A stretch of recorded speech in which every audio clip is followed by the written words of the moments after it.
One important way of teaching about the laws of physics or chemistry is to let students do actual experiments. In teaching algebra, we can't easily do that because students actually have to already know the rules of algebra to do it on pencil and paper. Physics laws are much nicer in that they apply themselves automatically.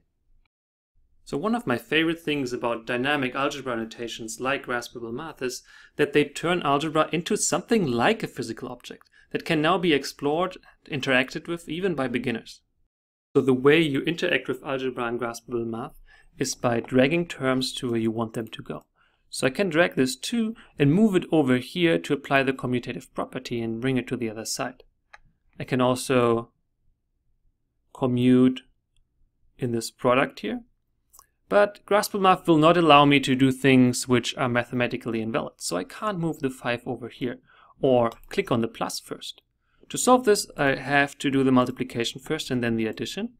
And graspable-math keeps track both of the steps and of how terms are tracing through the derivation. So I could look at what happened to this 5. Or I could look at, for example, how did this 17 come to be? Let's look at a slightly more advanced example.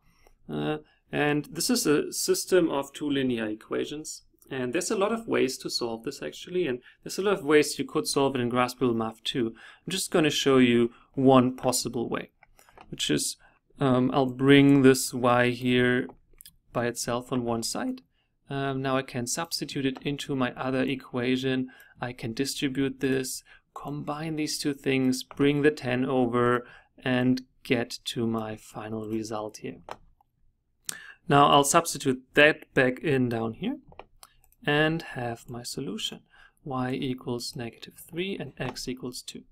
So I was obviously going really quickly through this. It will look way different for a typical learner. It's not so much because I have experience with all the gestures in the system. I mean, that's true, but these are actually fairly easy and quick to learn. The reason this looked so easy is that I knew what I was doing in terms of strategy. Deciding what is a good and what is a bad next step in each particular situation, and what steps will bring me closer or further away from my solution, that is a really challenging thing for learners. And by scaffolding these other tasks like transcribing and worrying about dropping a negative or adding 2 numbers up in the wrong way, graspable-math actually allows students to focus their attention more on these strategic aspects.